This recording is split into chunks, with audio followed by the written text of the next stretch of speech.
esta semana la actividad va a consistir nuevamente en el movimiento circular uniforme, y eso también es debido a la actividad de la semana pasada. ¿Qué es lo que está pasando? De alguna forma, recuerden que estamos en física electivo tercero medio, y eso significa que la materia se va a ir complejizando cada vez más. La física no es fácil aprenderla ni enseñarla de forma online. Ustedes ya lo están viviendo ahora, yo también. Pero de alguna forma tenemos que ir avanzando, ¿ya? Y la actividad anterior, lamentablemente, no tuve tantas actividades de vuelta. Y me imagino que debe ser por un asunto de no comprender tanto la materia más que de flojera.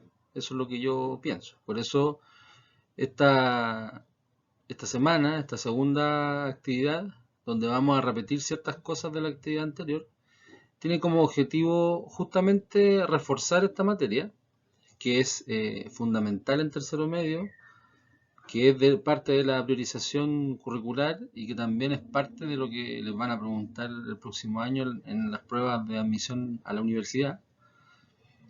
Por lo tanto, es materia importante, ¿ya? Entonces nosotros, para seguir avanzando en la unidad de cosmos y en la unidad de gravitación, necesitamos tener el movimiento circular uniforme bastante claro, ¿ya? Como les dije también al principio, cuando empezó esta modalidad, la idea es ir avanzando en la medida que la mayoría lo haga, ¿ya? No me interesa avanzar yo en la materia si es que ustedes no están entendiendo los contenidos, ¿ya? Y por lo menos esta semana yo me di cuenta que fue un poco más difícil, ¿ya? Así que espero que esta semana sea un poco mejor para ustedes, y por eso vamos a repetir el manejo de las fórmulas del movimiento circular uniforme, que es lo principal, y por eso este material. Por eso les voy a grabar otros videos explicando, quizá pueden decir que es lo mismo, pero vamos a tratar de explicarlo de otra forma, con la idea de que puedan entender para qué sirven las fórmulas y cómo se pueden relacionar cuando estemos hablando de movimiento circular. Recuerden que en la unidad de universo, gravitación y las leyes de Kepler siempre hablamos de movimiento circular. Entonces, de alguna forma, estas ecuaciones de cinemática, que tienen que ver con los movimientos circulares, son súper importantes para ver la dinámica circular, que viene más adelante, cuando hablemos del concepto de fuerza, de energía, sobre todo en el sistema solar. Es súper importante que esto lo tengan claro, ¿ya? Así que los invito a que vean con atención los videos que vienen a continuación, y que tienen que ver justamente con lo que aparece en el título de esta diapositiva, es cómo poder manejar o cómo poder aprender de mejor forma las fórmulas del movimiento circular uniforme, ¿ya? Así que los invito a estudiar esta semana con estos videos, y ojalá los puedan ver más de alguna vez para que les quede claro, y confío en que cada uno y cada una esté anotando en su cuaderno, esté haciendo su cuaderno eh, la materia que estoy pasando, ¿ya? Como les dije en la sesión, el deber como estudiante, si es que no han tenido problemas tanto de salud o personales o económicos, es que los que pueden hacer las cosas, los que están sin ninguna de esas dificultades, puedan tener su cuaderno y su materia al día. Ya cada uno es libre de anotar lo que quiera, lo importante es que vayan aprendiendo, pero siempre el orden y siempre la responsabilidad tienen un grado alto en cuanto a lo que es el aprendizaje. Así que yo confío en ustedes y espero que lo estén haciendo, ¿ya? Gracias por la continua recepción de la mayoría que está enviándome las actividades, y espero continuar con esta metodología para que ustedes aprendan mejor. Así que los invito a ver los videos que vienen a continuación, y atención a la relación que tienen estas fórmulas, ¿ya? Un saludo cordial, un abrazo, y pronto vamos a encontrarnos nuevamente. Que estén bien.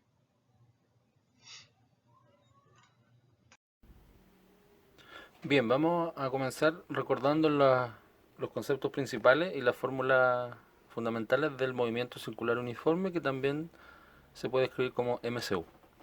Al hacer una trayectoria circular, si yo tengo un cuerpo que se mueve de un lugar o de un punto a otro punto en esta trayectoria, supongamos que este movimiento lo hace contrarreloj, desde ese punto a ese punto, le vamos a colocar A y B. La trayectoria, como el título lo dice, va a ser una trayectoria circular, no va a ser rectilínea. Por lo tanto, lo que recorre el cuerpo en ir del punto A al punto B va a ser todo este segmento, toda esta trayectoria, que recibe el nombre de arco.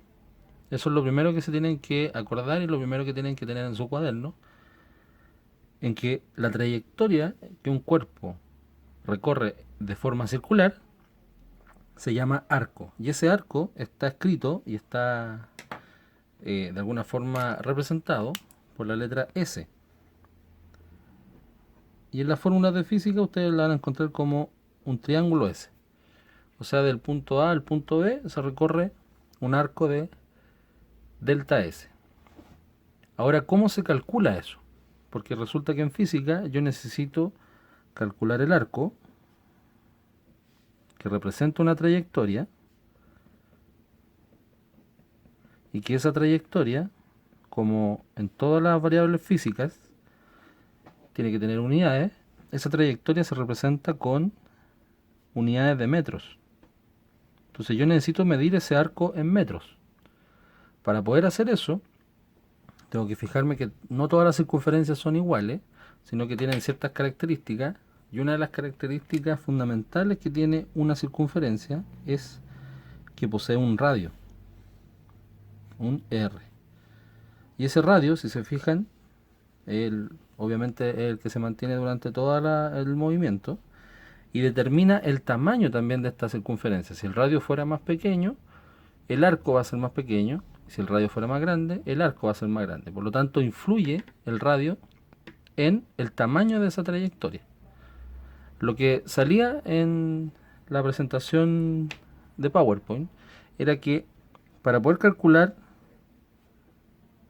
un trozo de trayectoria o el arco de este cuerpo, necesito hacer la relación 2 por pi por el radio, vamos a colocarlo con multiplicación, por un ángulo o un delta ángulo dividido en 360 grados.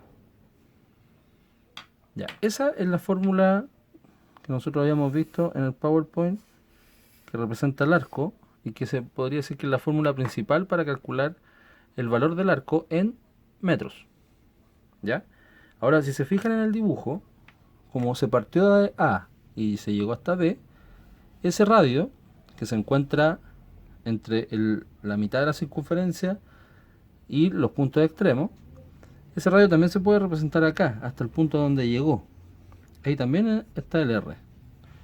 Y lo que recorrió el cuerpo en forma angular, pues ya estamos en el movimiento circular donde los ángulos se influyen, eso es lo que se llama delta teta, esa letra griega. Delta teta es delta ángulo, que significa el ángulo que recorrió, este movimiento. O sea, lo que hace esta partícula o cualquier cuerpo en forma circular es moverse por una trayectoria que se llama arco y al mismo tiempo moverse con un ángulo. Por eso se dice en movimiento circular que tú tienes un desplazamiento o una distancia determinada porque estás avanzando en metros, pero también estás avanzando en ángulos, en forma angular. Y de hecho los ángulos se cuentan desde el cero que está en la horizontal en contrarreloj. Se cuenta de derecha a izquierda, si lo quieren llamar de esa forma. Entonces el ángulo que describe este movimiento es ese que está ahí. El arco es ese que está ahí. Y 2πr, si se acuerdan en geometría, 2πr representa la circunferencia completa. Si en física yo divido la circunferencia completa, que sería el perímetro, en 360 grados de forma angular. Entonces lo que yo estoy haciendo, si se fijan, es una comparación, es una proporción. Yo necesito solamente sacar el arco de ese ángulo. Si yo quiero sacar ese ángulo, entonces si yo lo divido en 360, estoy haciendo una proporción entre ese ángulo y el ángulo completo, sabiendo que el ángulo completo mide en su perímetro 2πr. Lo que yo quiero saber es cuánto mide esa incógnita. ¿Ya? Si lo quieren ver de otro punto de vista, de dónde surgió esta fórmula, también se puede interpretar por la regla de 3. ¿Qué nos dice la regla de 3? O una proporción. Es que si yo tengo un arco que está en un cierto ángulo, que tiene un ángulo determinado, eso lo voy a comparar. El arco, fíjense, el arco en metros está arriba. Arriba voy a colocar el perímetro de la circunferencia comparada con su ángulo total, que serían 360 grados, que sería una vuelta entera. Entonces lo que yo estoy haciendo es comparar un pedazo de circunferencia con el ángulo versus el perímetro completo con los 360 grados. Y me queda esa regla de 3. ¿Por qué se llama regla de 3? O en realidad me queda una proporción. Porque el perímetro se mide como 2πr. Entonces al final me queda delta S partido en delta θ igual 2 por pi por r partido en 360. Y si yo quiero despejar el delta S, el ángulo que está dividiendo pasa multiplicando y me queda lo de arriba. Entonces, al final, esto me representa como la justificación de por qué tengo que ocupar esta ecuación que está acá. Pero a mí me interesa que ustedes ocupen esta. Si el arco delta S recorrió 60 grados, los 60 grados se colocan acá. Si recorrió 120 grados, se colocan ahí. Y con el dato de R yo puedo saber realmente cuánto es el arco que recorrió. Pero esa es la justificación y esa es la razón de por qué el arco lo tenemos que calcular de esa forma en un movimiento circular uniforme. Bien, acá está representada una circunferencia en donde el arco que un cuerpo recorre es igual al radio de esta circunferencia. Cuando eso pasa, el ángulo que está en el centro se llama radián.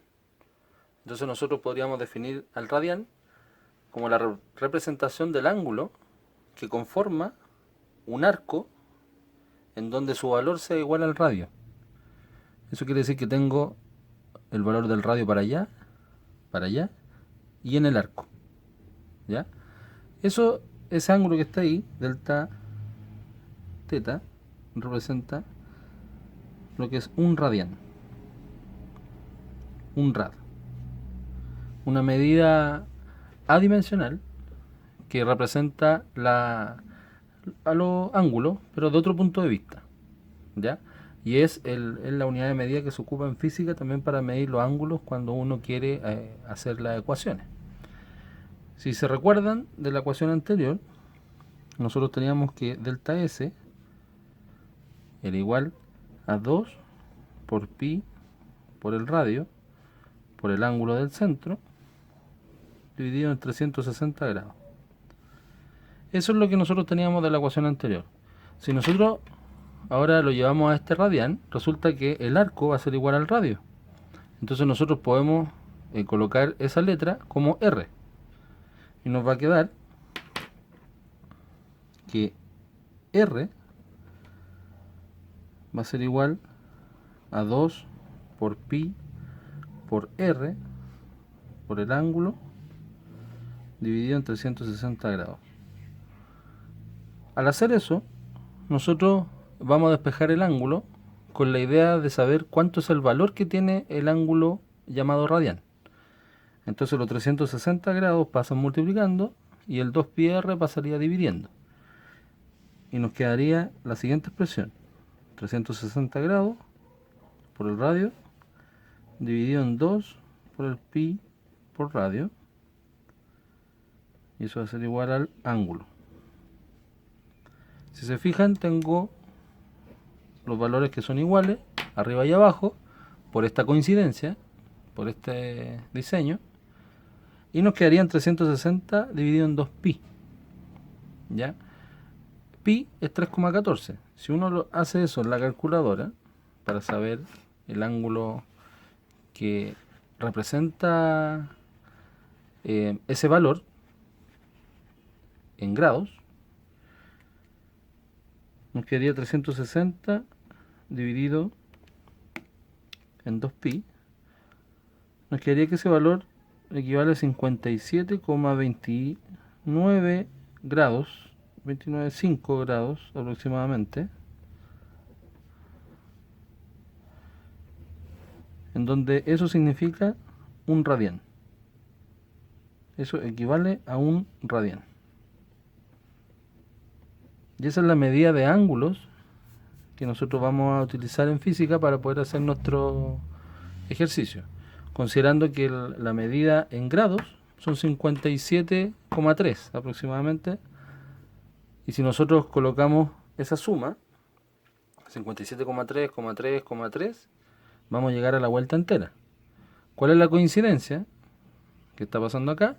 De que el 57,295, que sería un radián, cabe justamente 6,28 veces, porque nosotros lo dividimos por 2 por pi. Eso quiere decir que nosotros podemos hacer una proporción en donde 360 grados equivalen a 2 pi radián. Si se fijan, esa es una igualdad que nos dice que si yo doy una vuelta entera, que son 360 grados, finalmente lo que estoy haciendo en términos de radián es hacer un ángulo de 2pi. 2pi es 6,28 aproximadamente, y si yo lo multiplico por eso me da 360. Si eso es siempre, si eso se conserva, si fuera una constante, entonces yo también, como tengo un 2 acá y tengo un 360, lo que voy a hacer va a ser simplificar el 2 con el 360, y eso me va a dar que 180 grados equivale a pi radián. O sea, cuando yo digo doy media vuelta o 180 grados en una circunferencia, lo que estoy haciendo es decir pi radián. Si yo quiero saber el valor de un ángulo en grados, para saber su valor en radianes, tengo que hacer esa regla de 3 que se llama. Esto nosotros lo hicimos en clase, lo alcanzamos a hacer en clase, pero igual es bueno reforzarlo nuevamente. Si 180 grados es igual a pi radián, x grados va a ser igual a x radián. Entonces, en una de las actividades yo les pedía que transformaran de grados a radianes y de radianes a grados. Para poder despejar esto, porque si yo quiero despejar esa x o despejar esa x, voy a obtener dos expresiones. Si yo quiero despejar esa incógnita y quiero saber cuántos radianes son un grado, entonces va a pasar dividiendo hacia allá, y ese va a pasar, ese va a pasar multiplicando y ese va a pasar dividiendo. Se van a intercambiar esos dos. Entonces me va a quedar que x grado va a ser igual a 180 grados por los radianes que tengo dividido en pi.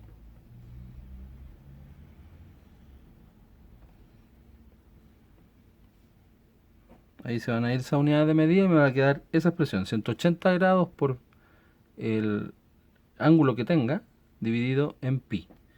Y eso representa una ecuación.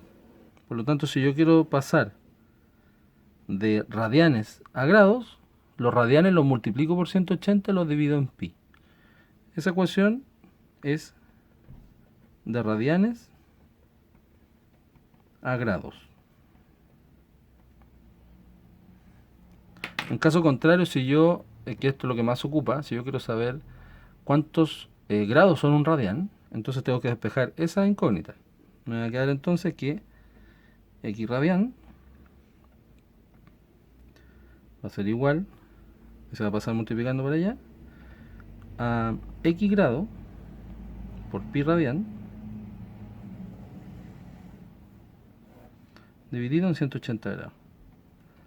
Aquí se me van a ir la unidad de grado, entonces me va a quedar el pi radian. Entonces esa fórmula lo que representa es justamente la conversión de grados a radianes. Si yo quiero transformar los grados a radianes, entonces el valor que tengo en grados lo tengo que multiplicar por pi y lo tengo que dividir en 180. Si yo tengo ángulos que son más conocidos, como 180, 90, 45, que son proporcionales a esto lo puedo escribir en fracción. En caso contrario no podría hacerlo. Entonces, por ejemplo, si a mí me piden convertir 15 grados a radianes, si este fuera un ejercicio,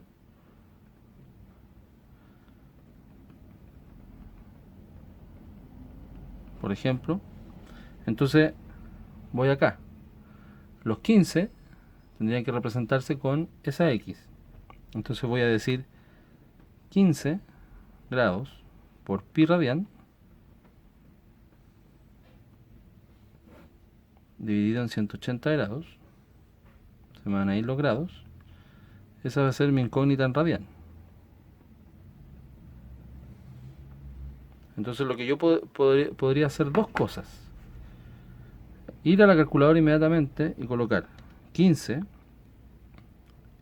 por pi, y eso dividirlo en 180, y me va a dar 0,26 aproximadamente radian. Entonces yo puedo decir que 15 grados representan 0,26 radian. Esa es una forma de escribirlo, con decimal. Y lo otro sería saber cuántas veces el 15 cabe en el 180. Si cabe justo en un número natural, 12, entonces yo también lo podría escribir como x radian. Si se simplifica el 15 con el 180, me va a quedar pi 12 radian. Eso es lo mismo que eso. Pi dividido 12 es lo mismo que lo que está arriba. Por lo tanto, yo puedo representar los radianes o la transformación de grados con números decimales o en términos de pi. Acuérdense que pi es un número irracional infinito, entonces no tiene tope. Pero nosotros en física ocupamos o 3,14 o aproximamos al segundo decimal. Con eso ya es suficiente. Por eso estas dos respuestas son correctas. Estas dos respuestas pueden ir en la fórmula. Pero si ya nosotros queremos calcular velocidad, fuerza u otra cosa, entonces a lo mejor vamos a tener que necesitar S en vez de S. ¿Ya? Esa es la transformación de grado a radianes, de radianes a grado, y la explicación de qué es lo que significa el término radian, que es la unidad de medida de los grados en física. Espero les haya servido el material y ojalá no tengan dudas a la hora de poder hacer los ejercicios. Aún así, pueden ver el video varias veces, todas las veces que quieran. Si tienen dudas, me escriben al mail o lo hablamos por Classroom. No se olviden de suscribirse al canal